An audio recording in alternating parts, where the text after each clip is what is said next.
First and foremost, I'd like to give all praise to Yahweh, Ba'ashem, Yahushai, Ba'ashem, Rokal Kadash. Double honors to the elders and apostles of Great Millstone who have taught me this truth. And shout out to Yakim that's out there on the four corridors of the earth, proclaiming this truth. Blacks, Latinos, Native Americans, we are the real Hebrew Israelites. As I last left off, I got cut off, so I'm just going to continue this from Malcolm X. This is a film expert from it, and so he knew he was an Israelite, and so does Denzel Washington. If you hadn't noticed that Denzel Washington's been speaking against the so-called, well, if you will, the Illuminati. Been speaking a lot against them because he knows that he's a Jake. But, of course, like everything else, made a deal with the devil. But nonetheless, though, this is an excerpt proving that Yahweh Shai was black, even though they are using the name Jesus in here. Check this out. White. Isn't it obvious? Well, that is obvious, but we don't know if it's obvious that God is white. The Honorable Elijah Muhammad teaches us that Jesus did not have blonde hair and blue eyes. The Honorable Elijah Muhammad teaches us that the images of Jesus that are on prison walls and churches throughout the world are not historically correct, because history teaches us that Jesus was born in a region where the people had color. There's proof in the very Bible that you ask us to read in Revelations 1st chapter, verse 14 and 15, that Jesus had hair like wool and feet the color of brass. Just what are you saying? I'm not saying anything. I'm proving to you that Jesus was not. And I might quote one of our Indian brothers, he was not a paleface. Amen. Isn't that interesting? And so we know this is the false image that they had us worshiping. You know, this is not the real image of Yahweh Shai, and it's been a stumbling block to our people. In the meantime, you have Mike Pompous out there, you know, saying that the talks didn't go so well. Well, that's because all these countries are taking a parable against Esau, and yes, they are proxies of China and Russia and all that. North Korea definitely is, but, you know, the EU is also turning against the whore Babylon the Great. So let's just check this little clip out. We talked about what the North Koreans are continuing to do and how it's the case we can get our arms around achieving what Chairman Kim and President Trump both agreed to, which was the complete denuclearization of North Korea. We made progress on almost all of the central issues. We were expecting the US to come up with constructive measures to help build confidence in the spirit of reunion and talks. However, the attitude of the US was indeed regrettable. So, that's what's really going on there. They definitely are saying that it's regrettable. In other words, you know, they know not to make a deal with this devil, Donald Trump. Well, as a result of the June the 12th summit in Singapore, Donald Trump agreed to a number of points to provide security, peace, repatriate the bodies of American prisoners of war, and help with North Korea's denuclearization. However, he didn't offer all that much in return. We're not reducing anything. We're not reducing. A little bit early for that. We have to get things moving. The sanctions will remain in effect. We will be stopping the war games unless and until we see that the future negotiation is not going along like it should. Well, anti-war activist Brian Becker believes there'll be no progress unless the US changes its hostile approach to North Korea. So, either way, you know, this is just a stall. So in the meantime, you have that going on. You also got the trade wars taking effect now. The Trump administration has escalated a mounting trade war with China by publishing a list of $200 billion worth of Chinese goods that it proposes to hit with an additional 10% tariff. Now, rather than address legitimate concerns, China has begun to retaliate against U.S. products itself, and this is coming from representatives out of the Trump administration. They're saying that there is no justification for their actions. The new tariff list broadens the types of goods caught up in the trade war by targeting items like seafood, minerals, chemicals, personal care items like shampoo and soap. It also includes a number of consumer products such as handbags, luggage, gloves, and paper. The new U.S. move came after China retaliated in kind against the tariffs that Trump put into motion last week. Other Chinese-made goods slated to face this new 10% tariff include building supplies like plywood, floor panels, certain wool products, cotton yarns and threads, woven cotton fabrics, and certain automobile parts, including tires. So the officials are stating that they hope that the latest action would persuade China to take U.S. concerns about intellectual property theft more seriously. So listen to the whore Babylon the Great try to threaten Moab, and Moab retaliated on these goddamn motherfuckers. Meanwhile, the whore Babylon the Great is saying, one thing but doing another as increasing drills. Well, guess what? Moab and Russia have also taken the parable against Esau, which Moab, or Magog, is a part of Esau, but it's the part that's against Esau. So yeah, it's Esau against Esau. Funny, isn't it? There's now time for a look at the two superpowers who are uniting military to be prepared for a possible war scenario, namely Russia and China, and the threat, the U.S. Beijing and Moscow have concluded that they need close cooperation because under President Donald Trump, the U.S. foreign policy has become increasingly aggressive.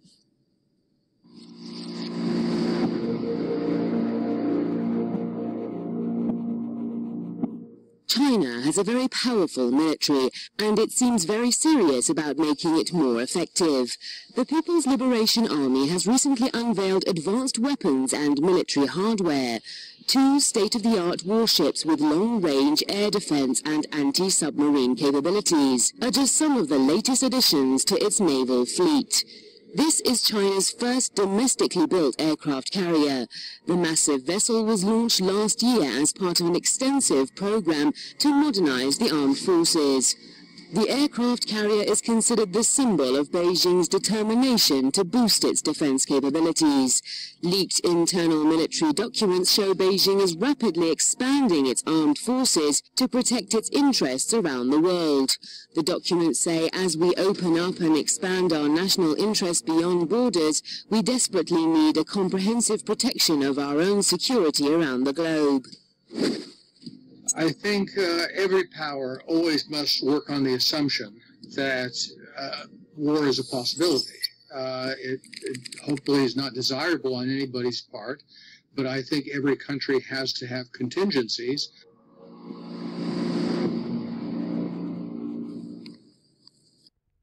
So we know that definitely these two are going to come against the whore Babylon the Great, but you also got the UN, NATO, EU coming against the whore as well. They're all going to unite together with 200 million nuclear missiles. Now, Russia and China have grown so close militarily that there have been calls from within those two countries to form a bloc. For both, the common threat is the U.S. In the case of China, the U.S. military presence in the South China Sea is one reason. Then comes Russia. Both the U.S. and Russia, who are nuclear-armed nations, have seen each other as somewhat of an existential threat. The closest instance has been Syria, in which Trump warned Russia before an attack. Get ready for U.S. missiles fired at Syria.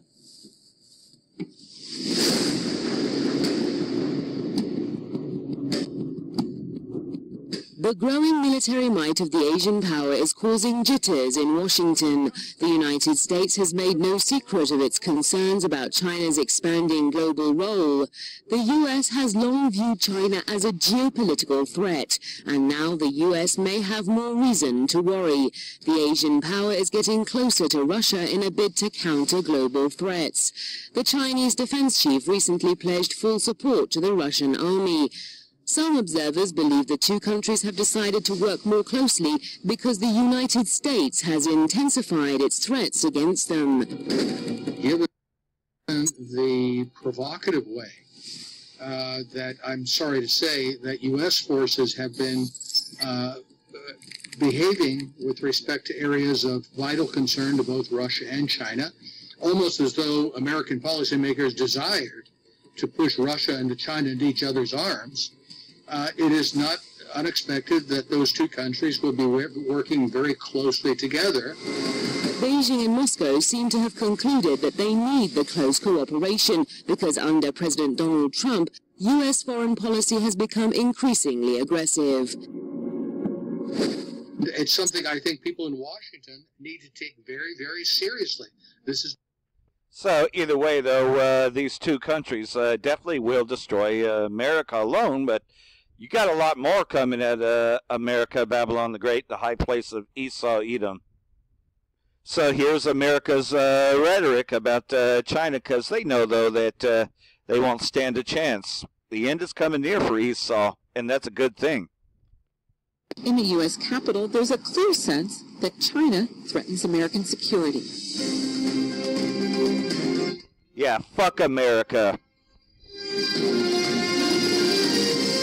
Trade tensions are heating up, stoked in part by U.S. President Donald Trump's tariffs on steel and aluminum imports from U.S. allies such as Canada, Mexico, and the European Union. Trump has also threatened to completely withdraw from the more than 2 decades-old North American Free Trade Agreement. That is making investors nervous.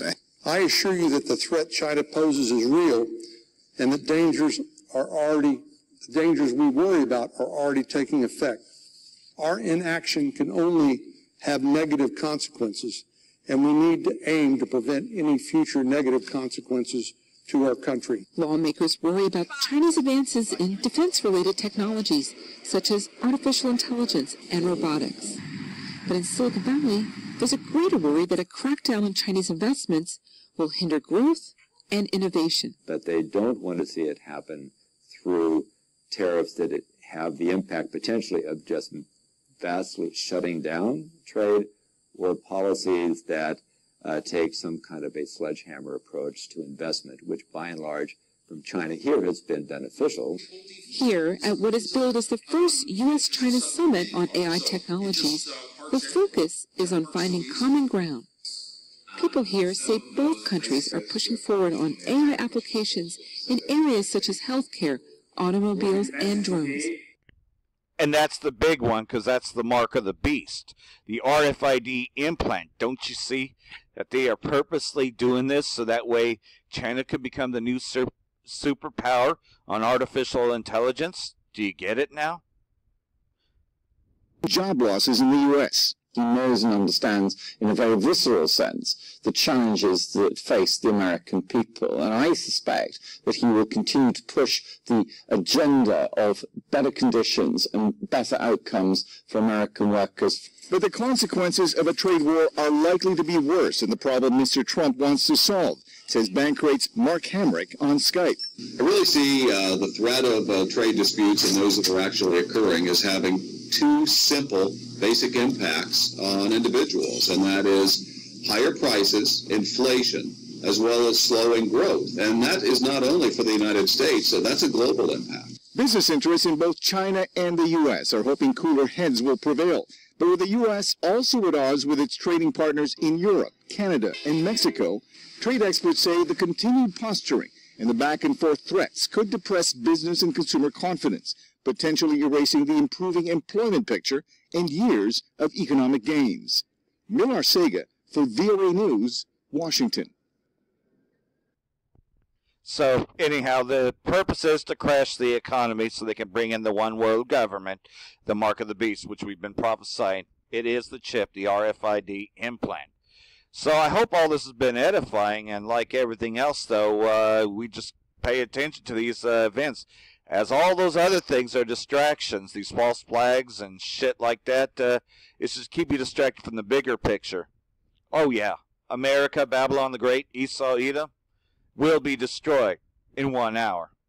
So hopefully you are at the Lord's mercy. That is Yahweh Ba'Shem Yahushai, Ba'Shem Rakal Kadash, and we get on them chariots and get the fuck out of here.